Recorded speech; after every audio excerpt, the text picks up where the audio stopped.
제8장 죽음에 임박하여 생겨나는 마음 진행 과정. 앞선 장에서 규칙적으로 진행되는 마음의 형식과 업의 특성에 관해 다루었다.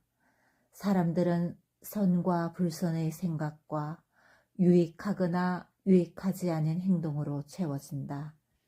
이러한 삶이 이루어지다가 죽음이 임박하면 그는 자신이 가진 부와 소유물과 사랑하는 이들을 남겨두고 영원히 떠나야 한다.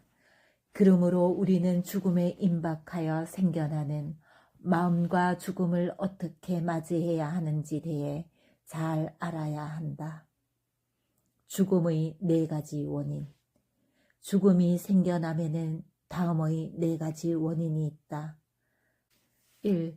수명이 다하는 것. 2. 업의 힘이 다하는 것. 3. 수명과 업의 힘 둘 다 다하는 것. 4. 단절하는 업이 개입하는 불시의 죽음. 죽음이 생겨나는 4가지 원인은 등불의 불꽃이 수멸하는 것에 비유할 수 있다. 각각의 비유는 다음과 같다. 1. 연료가 다함. 2. 심지가 다 타버림. 3. 연료와 심지 둘 다 다함. 4. 외부에서 갑작스러운 바람이 불거나 누군가 의도적으로 불을 꺼버림. 첫 번째, 수명이 다하는 것. 존재계에 따라 그들의 수명은 각기 다르다. 인간 세상에는 그 당시 업에 따라 수명이 달라진다. 만약 정급의 시대라면 인간의 수명 역시 무한대로 증가하고 반면에 간급의 시대에는 10살까지 줄어든다. 우리 곶다마 부처님이 이 땅에 출현하셨을 당시는 인간의 최대 평균 수명이 100세였다. 오늘날은 대략 75세이다. 일반적인 업을 지닌 이들은 이 평균 수명을 초과하지 못한다. 특별히 강력한 선업을 지니고 태어난 이들은 75세 이상을 살 수도 있다. 그들의 장수는 지난 선업과 좋은 약 덕분이다. 곶다마 부처님 당시에 마까사빠 존자, 아난다 존자, 부처님께 절을 지어 보시한 이삭카는 120세까지 살았고 바꿀라 마테라 존자는 160세까지 살았다. 이러한 분들은 아주 특별히 고귀한 선업을 지었던 분들이다. 이와 같은 특별한 선업을 지니지 못한 이들은 75세를 넘기기 어렵다. 이러한 형태의 죽음을 일반적 수명이 다함이라고 한다. 이것을 비유하면 아직 심지가 남아있지만 기름이 다하여 등불이 꺼지는 경우와 같다. 두 번째, 업의 힘이 다하여 죽음을 맞이함. 한 사람의 삶을 지탱하는 업력은 그 사람의 태생부터 그 힘이 다할 때까지 이어진다. 주요한 생명 지지업을 강화하는 또 다른 업들이 있고 이 업이 다하면 개인은 기대 수명이 다하지 않아도 죽음을 맞이한다. 그래서 만약 어떤 이의 수명이 75세라 하더라도 업력이 50에 소멸하면 죽음을 맞이한다. 이것을 비유하면 등잔불에 기름이 남아있더라도 심지가 다 타버려 불이 꺼지는 것과 같다. 세 번째, 앞선 2가지 원인이 함께 생겨나 죽음을 맞이함. 어떤 존재들은 수명이 다하거나 업력이 다해 죽음을 맞이하는데 이는 마치 등잔불의 기름과 심지가 동시에 다 소멸하여 불이 꺼지는 것과 같다. 그러므로 어떤 이는 업력이 자신의 수명까지 지지한다면 75세까지 살 수 있다. 여기까지의 경우는 때에 따른 죽음이라고 불린다. 네 번째, 불시의 죽음. 단절 죽음이라는 것은 불시에 혹은 급작스러운 죽음을 말한다. 어떤 존재들은 그들의 수명과 업력이 허용되어서 자신의 수명을 잘 누릴 수 있다. 하지만 과거에 행했던 불선행이 불시의 결과를 낳으면 그로 인해 어떤 이들은 불시의 죽음을 맞이한다. 이러한 형태의 죽음을 쉽게 비유하면 등불에 심지와 연료가 충분히 남아 있어도 세찬 바람이 불거나 누군가 고의로 불을 훅 불어버리면 그 등잔불이 꺼지게 되는 것과 같다. 그러한 죽음은 단절업에 의한 죽음이라고 알려진다. 이러한 단절업의 발생은 과거의 강력한 불손업의 직접적 개입 때문에 생겨난다. 목갈라나 존자는 전생에 어머니를 살해한 적이 있었다. 이러한 중대한 악업으로 인해 존자는 반열반에 들기 전 500명의 강도들로부터 공격을 받는 과부를 받아야 했다. 빈비사라 왕은 전생에 불탑에 신발을 신고 돌아다녔다. 이러한 악업으로 인해 그는 자기 아들의 발바닥에 가격을 당하여 죽음을 맞는다. 사마와띠와 그녀의 시종들은 전쟁의 벽지불이 선정에 들어 계시던 수풀에 불을 놓았다. 풀이 다 타고 난 후에야 자신들이 벽지불이 계신 곳에 불을 지른 것을 알게 되었다. 그들은 자신들의 잘못을 숨기려고 벽지불 계신 곳에 나무를 더 모아왔서는 다시 불을 지르고 떠났다. 그들은 벽지불이 이제 다 타버렸을 거야 라고 생각했다.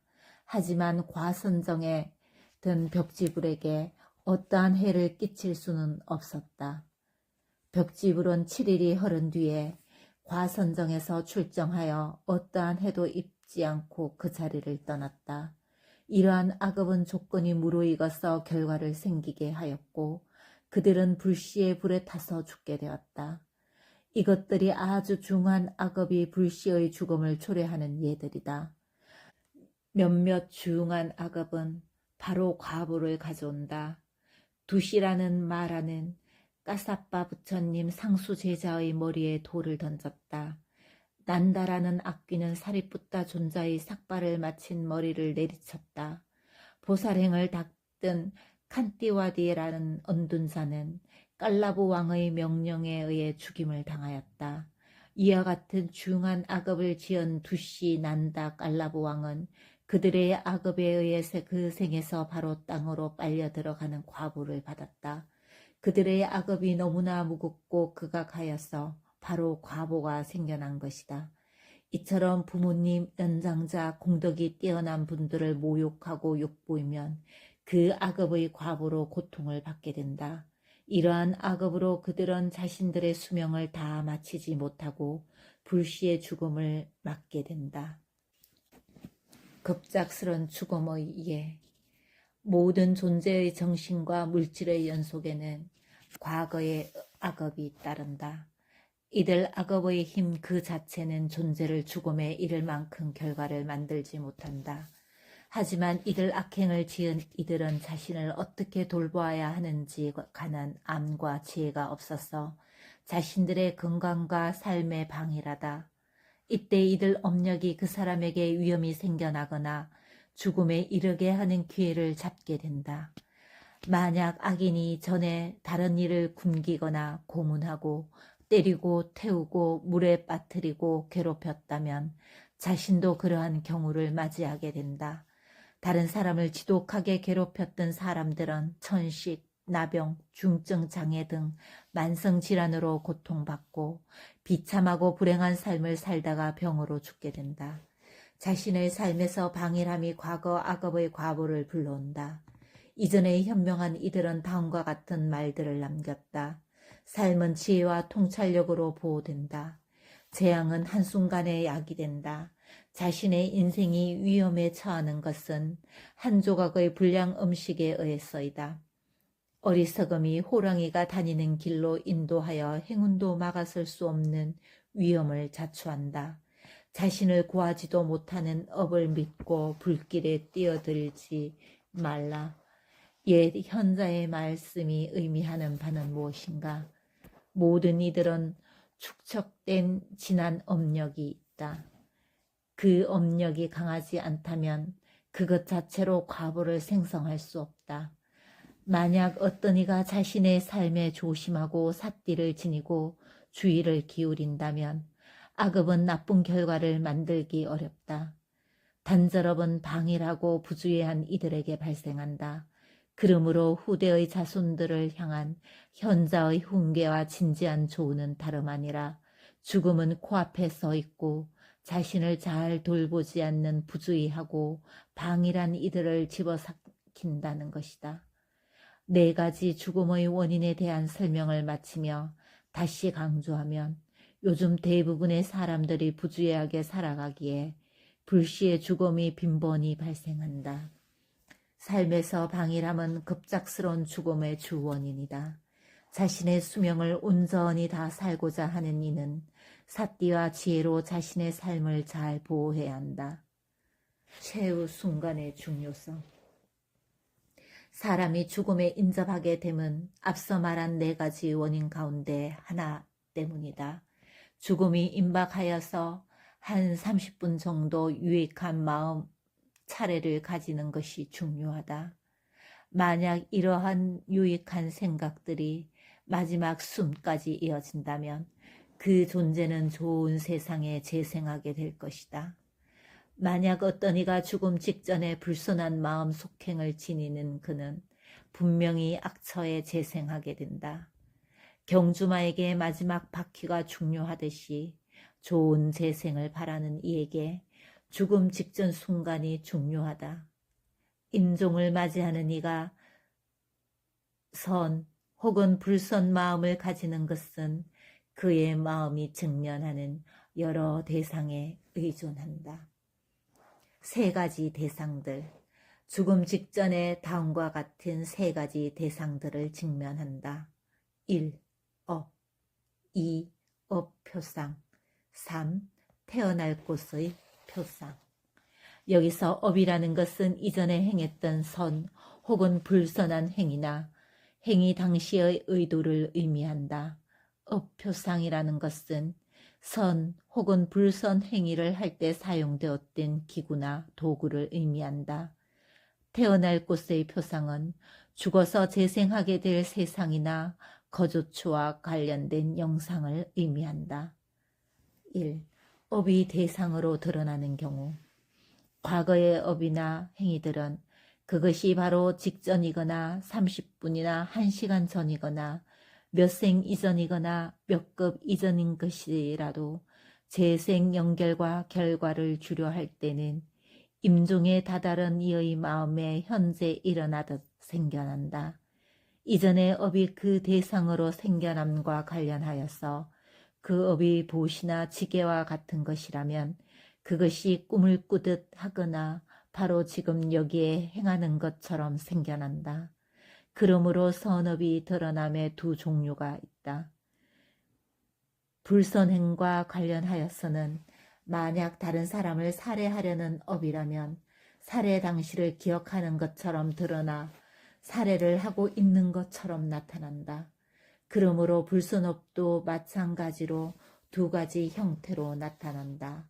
선업이건 불선업이건 그것이 죽음 직전 대상으로 드러나는 방식은 같다. 2. 업 표상이 대상으로 드러나는 경우.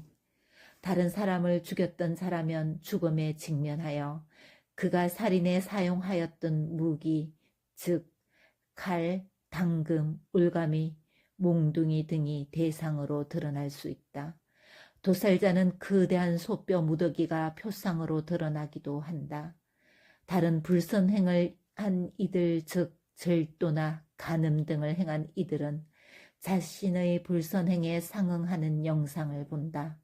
절이나 탑을 건립하는 등의 선행을 지은 이들은 죽음 직전에 절이나 탑을 표상으로 볼 것이다. 혹은 그들은 자신들의 절이나 탑, 불사에 동참한 선행과 관련하여 보시하였던 가사, 바루, 꽃, 등불, 향 등을 볼 수 있다. 지게나 수행을 많이 한 이들은 염주, 정갈한 옷, 수행처, 숲속 수행처 등이 표상으로 드러난다.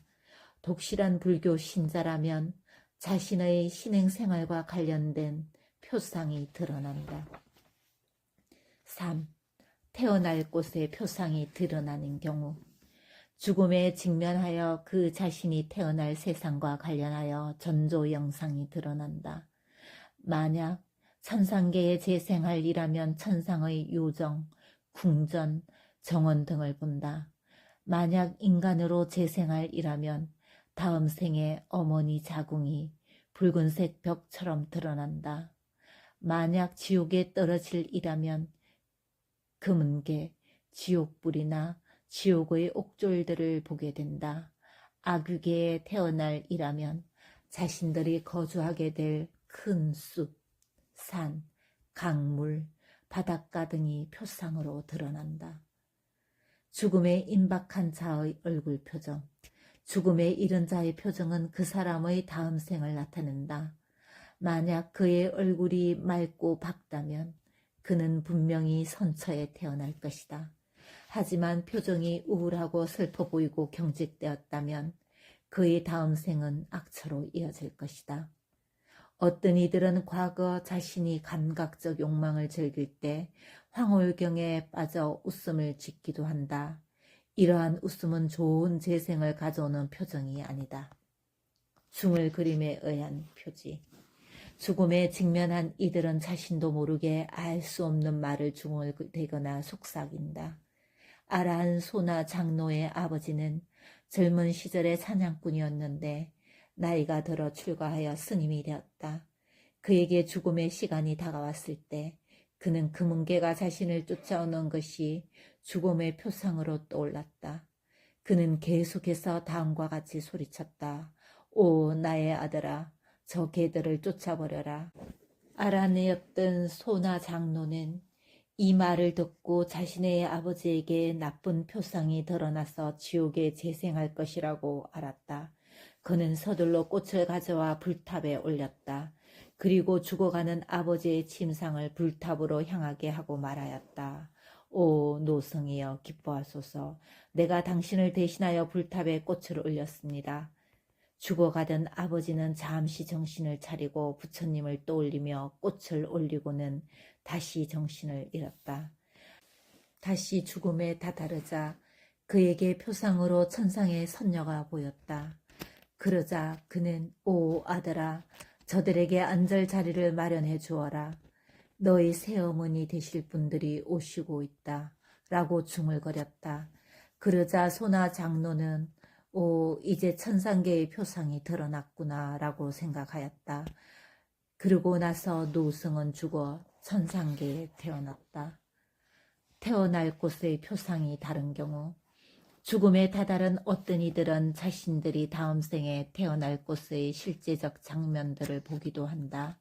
고따마 부처님 당시에 갑부였던 난디아의 아내 레와띠는 아주 오만하고 성질도 나빴다.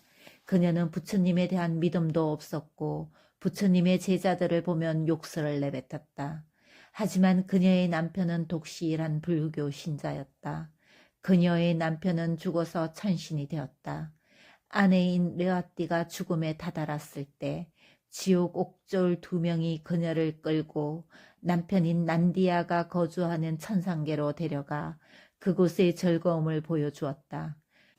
그리고 다시 그녀를 자신의 악행에 대한 과보를 받을 지옥으로 끌고 내려갔다. 부처님 당시에 독실한 제가 신자였던 단미가는 삼보에 대한 신심이 대단하였다. 그는 여러 제가 신자들과 함께 도덕적 삶을 살았다. 그는 죽음이 다가오는 순간에도 스님들을 초청해 법문을 들었다. 죽음에 다다른 그에게 6대의 천상마차가 그를 천상계로 데려가기 위해 기다리고 있는 것이 표상으로 나타났다. 그는 6대의 마차에 천신들이 서로 자신의 마차에 그를 태우려고 경쟁하는 것을 보고 들었다. 그는 죽음을 맞이하고 뚜시따 마차에 태워져서 그곳에 태어났다. 이처럼 선업을 지은 이들과는 달리 중대한 악업을 지은 자들은 그들의 악업 때문에 바로 땅으로 빨려 들어가서는 아비지옥의 뜨거운 불길의 고통을 바로 받았다. 이처럼 태어날 곳의 표상은 다양하다. 지금 시대에도 임종을 맞이하는 사람들의 경우 음악을 듣거나 향기를 맡는 경우가 있고 심지어 그 옆에서 임종을 지켜보는 이 가운데 그러한 체험을 하는 이도 있다. 이와 같은 업, 업의 표상, 그리고 태어날 곳의 표상은 일반적으로 자신이 지은 업 가운데 결과를 낳을 기회를 가진 하나의 업력에 의해 나타나게 된다. 좋은 표상이 드러나도록 돕는 것. 보통 사람이 건강이 안 좋아져서 천천히 자연스러운 죽음을 맞이할 때 주위의 서성, 친구, 친지들은 그 사람에게 좋은 표상이 드러나도록 도울 수 있다. 임종을 맞이하는 이가 회복 가능성이 없을 때 주위 사람들은 그 사람의 방과 주변을 깨끗이 하고 부처님을 떠올리며 꽃을 올린다. 밤에 그 전체 방을 환하게 하여야 한다. 그리고 죽음에 다다른 이에게 꽃과 초를 당신의 이름으로 부처님께 공양 올렸다고 전하고 큰 선업을 지었으니 기뻐하라고 말해준다. 또한 그 사람의 정신이 온전하다면 보호경을 독송해도 좋다. 죽어가는 환자를 낙담케 하거나 주위 사람들이 슬피 울어서는 안 된다. 경전을 독송하고 삼보 전에 환자를 대신해 공양을 올리는 것을 꼭 죽음이 임박하여 실행하라는 것은 아니다. 환자가 죽기 며칠 전이라도 미리 실천하는 것이 좋다. 그렇게 하면 죽어가는 환자가 상당히 오랫동안 부처님의 경전 독송을 듣고 향기로운 꽃 냄새도 맡으며 부처님과 법에 대한 선행의 마음으로 채워질 것이다.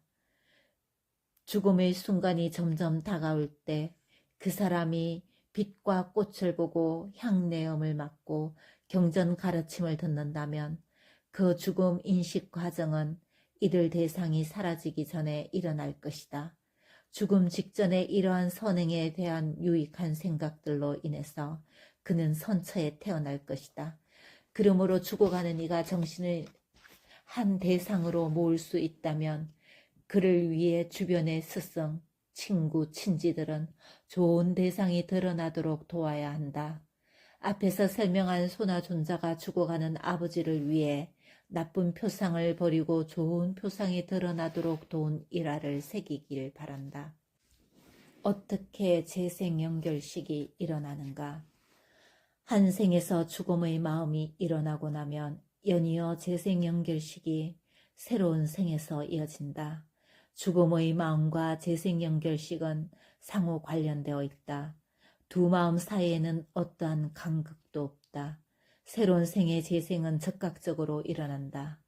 만약 인간계에서 사람이 죽으면 즉시 다른 세상에 재생하게 된다. 그 세상이 지옥이든 천상이든 마찬가지이다. 죽음 이후에 바로 재생연결식은 생겨나고 새로 개체 혹은 존재를 형성해 간다. 두 가지 사견. 죽음과 재생에 관련하여 두 가지 잘못된 믿음에 빠지지 않도록 주의하여야 한다. 두 가지는 다음과 같다. 첫 번째, 상견, 영혼 불멸 사견.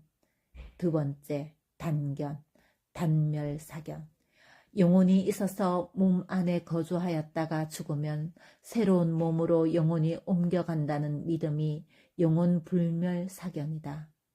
이전 생에서 정신과 물질은 새로운 생에서 전혀 연속성이 없으며 한 존재가 죽게 되면 이전 생의 모든 것들은 완전히 소멸하고 어떤 창조자에 의해 새로운 존재가 만들어진다는 믿음을 단멸사견이라고 한다. 바른 견해. 새로운 세상에 재생하는 존재에게 세 가지, 즉 무명, 가래, 업이 가장 중요하다. 죽음이 임박하면 무명은 다음 생에서 정신과 물질 무더기의 허물을 덮어버린다. 그러고 나면 가래가 존재를 갈망한다. 설령 다음 생과 관련하여 나쁘고 두려운 표상이 드러나도 가래는 그러한 두려움에서 벗어난 좋은 삶을 얻을 수 있다고 여긴다. 그러므로 무명이 오운의 허물을 덮어 실상을 바로 보지 못하게 하고 가래가 새로운 생으로 기울고 움켜진다. 새로운 생에서는 업력에 의해 재생연결 정신과 물질이 처음으로 확립된다. 그러므로 새로운 존재의 재생연결 순간에 정신과 물질은 이전 생의 무명과 가래 그리고 업으로 인해 생겨난다. 단멸론을 주장하는 이들은 새로운 생의 존재는 이전 생과는 전혀 관련 없이 새롭게 마치 어떤 창조자가 만들어내듯 생겨난다고 하지만 이는 바른 견해가 아니다. 영혼 불멸을 주장하는 이들은 이전 생의 영혼이 새로운 생으로 옮겨간다고 하지만 이 또한 옳지 않다. 이전 생의 정신과 물질이 다음 생으로 옮겨간다는 억측은 고사하고 지금 이 생에서 생겨나는 정신과 물질도 다른 곳으로 옮겨가지 않는다. 정신과 물질의 무더기는 생겨나서는 곧 사라진다. 소위 말하는 불멸의 영혼이라는 것은 기본적으로 존재하지 않는다. 그러므로 우리는 앞서 설명한 두 가지 사견에 빠지지 않도록 주의하여야 한다. 새로운 생에서 수태, 즉 정신과 물질의 생겨남은 이전 생의 무명, 가래, 그리고 업의 결과라고 알아야 한다. 이것이 바른 견해이다. 산에서 소리를 치면 메아리를 듣는다. 이 메아리 소리는 원래 소리가 아니지만 원래 소리와 전혀 관련 없이 독립적이지도 않다. 촛불을 옮기는 경우도 마찬가지로 처음 초에서 불을 붙이면 두 번째 촛불은 첫 번째 촛불 그 자체는 아니지만 첫 번째 촛불과 완전히 독립적이지도 않다. 마찬가지로 새로운 존재는 이전의 생의 존재가 옮겨온 것은 아니지만 그것과 완전히 독립적이지도 않다. 만약 과거의 업이 유익한 것이라면 현생도 좋다. 즉 현생의 정신과 물질은 좋은 것이 된다. 과거의 업이 유익하지 않다면 현생도 좋지 않다. 금생에서 겪는 좋고 나쁜 경험들은 이전에 행하였던 행위와 이번 생에서의 자신의 지혜와 노력 때문이다. 결론. 우리가 일반적으로 한 사람이 죽었다라고 하는 것은 그 존재가 그게 다야 모든 것이 완전히 끝나버렸다라는 의미가 아니다. 우리는 모두 죽고 나서 다시 태어나야 하기에 좋은 세상에 태어나는 것이 중요하다. 그리고 죽음 직전에 좋은 마음 상태를 유지하는 것은 결코 불가능하지 않다. 죽음에 이른 자가 가능한 한 고통이 적고 질병이 심하지 않으며 자신이 죽을 때 옆에서 좋은 재생으로 이끌 선한 친구가 있다면 가능하다. 그러므로 우리는 우리의 마지막 순간을 마냥 기다리는 것이 아니라 미리 스스로 준비해야 한다. 우리는 이 윤회 속에서 열반을 실현하기 전까지 좋은 재생을 받기 위해 스스로가 도덕적인 삶을 살고 죽음을 예비하도록 하자.